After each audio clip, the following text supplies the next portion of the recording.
Öncelikle mide yanmasının neden olduğunu kesinlikle tespit etmek lazım.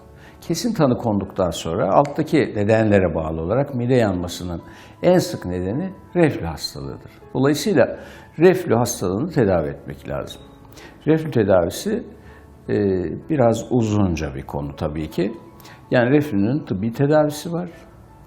Yaşam şartlarını düzeltmek ve yaşam koşullarındaki düzenlemeler var. Artı son olarak reflünün cerrahi tedavisi var. Fakat öncelikle reflünün tıbbi tedavisinden bahsederken özetle yaşam koşullarını düzeltmekten kastımız şu. Yani dirençli, sağlıklı beslenen bir insanda reflü daha az görülür. Ancak bütün bunlara rağmen reflü görüldüğünde reflüye ilgili diyet tedavisini mutlaka devreye sokmak lazım. Reflü olan hastalar acı, baharat, kızartma, soslu gıdaları yememelidirler.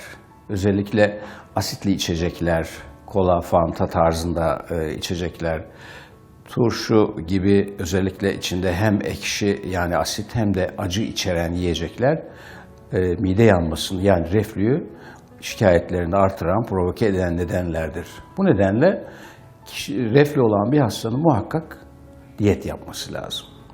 Bunların dışında reflü hastaları akşam saatlerinde çok geç yemek yememelidirler. Yani tok karnına yatıldığında midedeki içerik yemek borusuna kaçacağı için mutlaka reflüyü artırır. Ayrıca hastalar yattıklarında eğer baş kısımları biraz daha yüksek olursa yani yataklarının alt baş kısmı biraz yüksek olursa o zaman asidin yer çekiminden kaynaklanan doğrudan doğruya bir yemek borusuna ve ağza doğru gelmesi de engellenmiş olur.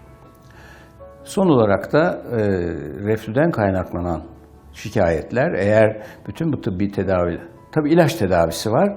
Bu arada proton pompa inhibitörü diye tarif ettiğimiz ve antiasit olarak tanımladığımız ilaç grupları reflünün tıbbi tedavisinde oldukça başarılı.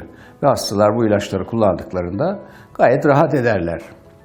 Ama bazı vakalarda bütün ilaç tedavilerine rağmen hastalar direnç gösterebilir, hastalıkları yeteri kadar cevap vermeyebilir, şikayetleri geçmeyebilir. Böyle durumlarda da artık laparoskopik olarak yani hastanın karnına herhangi bir şekilde kesi yapmadan direkt delikler açıp içerideki gevşekliği laparoskopi olarak düzeltmek suretiyle herne ameliyatları yapılmaktadır. Dolayısıyla reflüde uygulanan bu ameliyatlar da artık son yıllarda oldukça başarılı bir hale gelmiştir.